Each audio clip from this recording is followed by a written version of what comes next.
Hello everyone, it's Verónica here. In this video, I'm going to be talking about the drama triangle.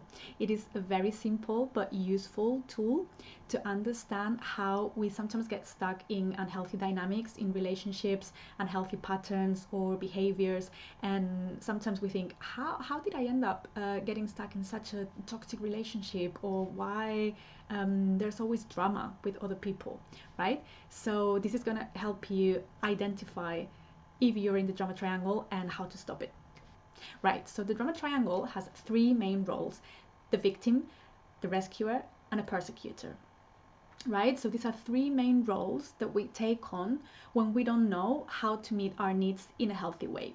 So let's see it with examples. It's going to be much easier. So for example, the victim. The victim is someone who needs help but is not able to ask it in a healthy way. So for example, imagine I had a terrible day at work, I'm so stressed, I've had some arguments, and I get home, I see my partner, and a healthy way of meeting my needs, if I need some comfort, or if I just need to let it out, if I just need to cry, if I just need to talk about it, a healthy way to go about it would be, honey, do you have 5 minutes? I had such a terrible day at work. Can you help me? Can I just talk about it so I can let it out? Can you just give me a hug? Can you take care of dinner tonight so I can just have a bath and relax? Whatever it is that works for me. That will be the healthy way to go about it.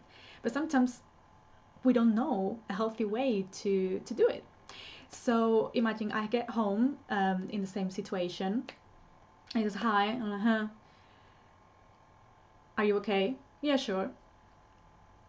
What happened?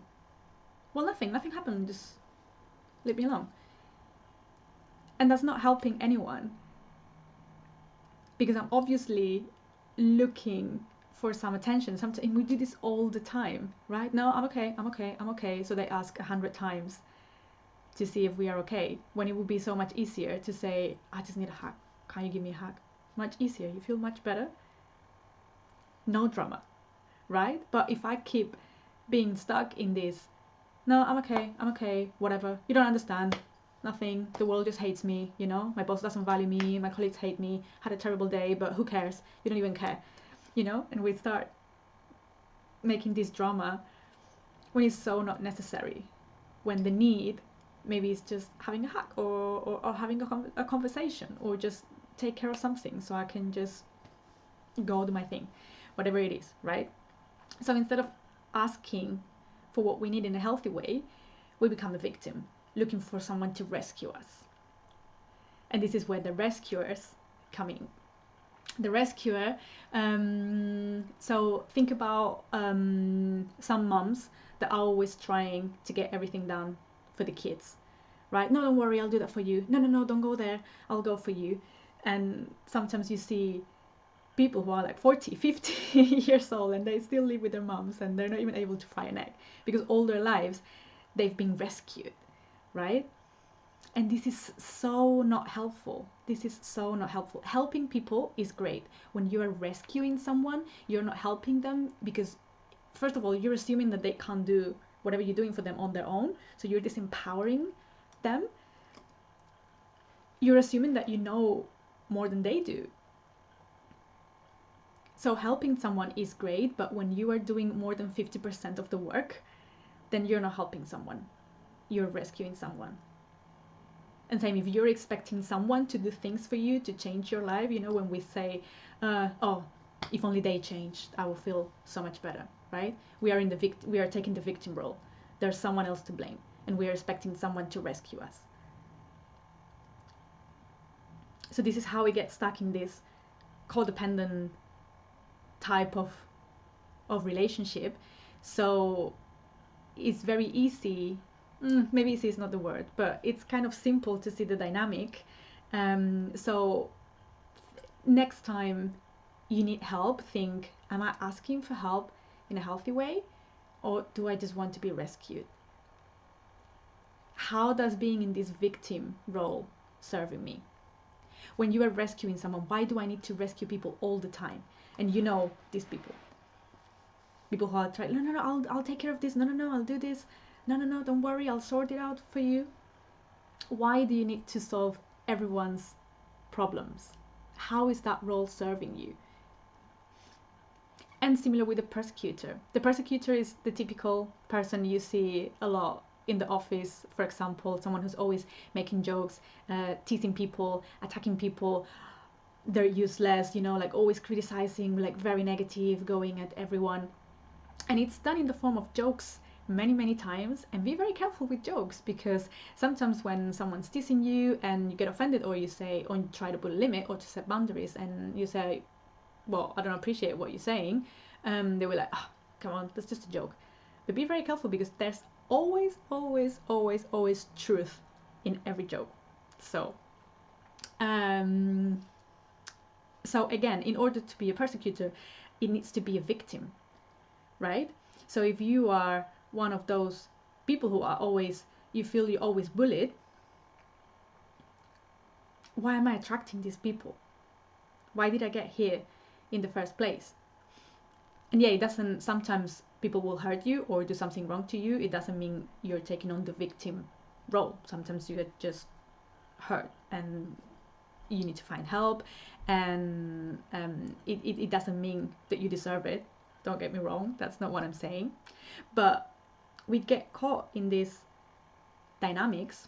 So one of the first questions I have for you is, which role do you resonate more with, or do you think you spend more time on? Because in the same day, we can take these 3 different roles many times a day. We can switch, we can move along the drama triangle like many times a day.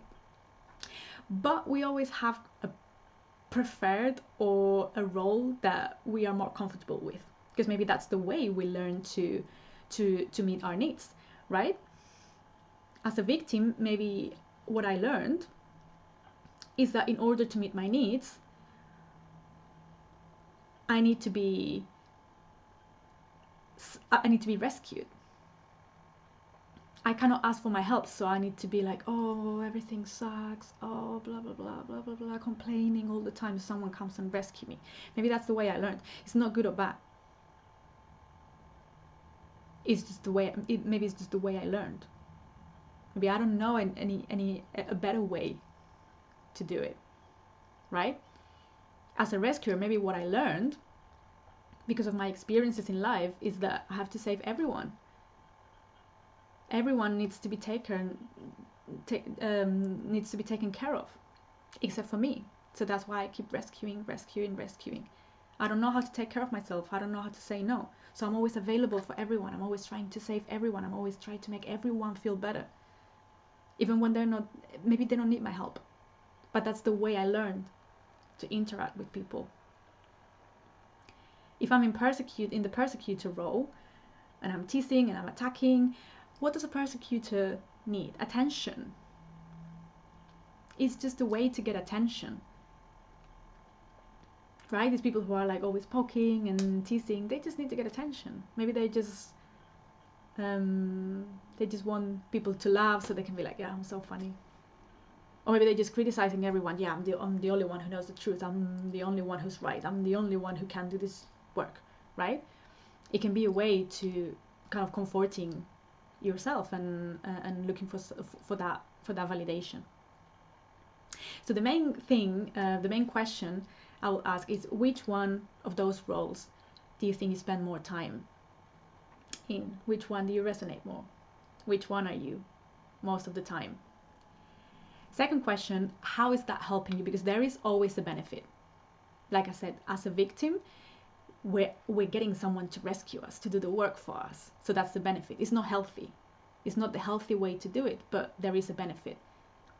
The rescuer, maybe by saving everyone, you completely forget about your problems. There is a benefit in that. And the rescuers may be like, oh, I'm always helping everyone. I'm so tired because I'm always giving. Sometimes they will complain about it, right? Because it's too much. Because that's not helping, that's rescuing, that's too much. And maybe the benefit is that you don't need to take care of your own problems. The persecutor, what do I get from persecuting other people? Maybe I make myself feel better. I think I make myself feel better, because by persecuting, you don't actually feel better. Some people think they do, but you don't. But that's the short-term benefit. I feel much better. If I criticize, I think I'm better than them, so I'm getting that validation that way. Maybe I'm just getting attention.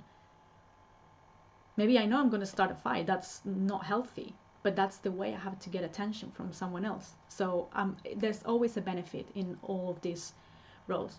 So as soon as you understand which role you're in and how is that role serving you, what's the benefit, is much easier to change and cut the dynamics. And another question would be, how can I meet my needs in a healthier way? How can I do things differently?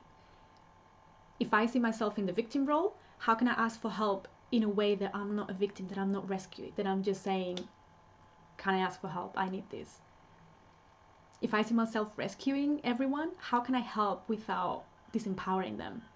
If I'm a persecutor, how can I still give feedback if that's what I think I need to do? How can I interact with people without hurting them, without attacking them? So I know there's a lot to think about, but do some self-reflection, you know, think about people you normally interact with, especially when there are conflicts, you know, and think about which role you're in, what's the dynamic there. Because once you identify it, I think this tool, the magic of this tool is that it's so simple, but it helps, it can help you gain awareness. Once you see it that way, it's like, wow, and it's much easier to change.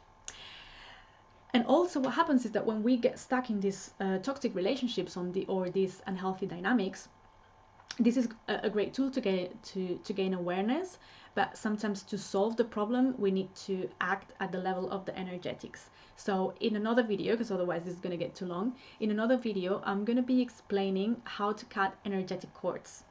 You might be saying, what on earth is that? So when we get stuck in these unhealthy dynamics and we experience these negative emotions, these unhealthy behaviors or patterns, they create energetic cords between you and the other person.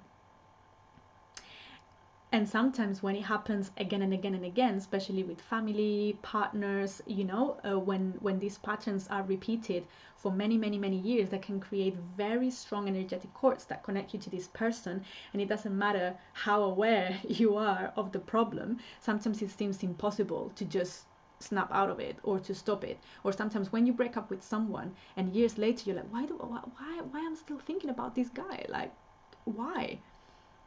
I don't have feelings for them anymore. What's wrong? Or why do I keep bumping into this person again and again? Even if the relationship is over, there might be some type of energetic cord that is getting you stuck in that dynamic, in that codependent relationship, or maybe you are feeding from each other. So we are going to learn how to cut those cords. I'm going to make a video to show how to cut those energetic cords. And that is so powerful, and sometimes you feel the effects almost immediately. So I will be sharing that video with you, but for now, just let's gain a bit of awareness, do some self-reflection, and if you have any questions, please leave me a comment below. See you soon. Bye for now. Bye.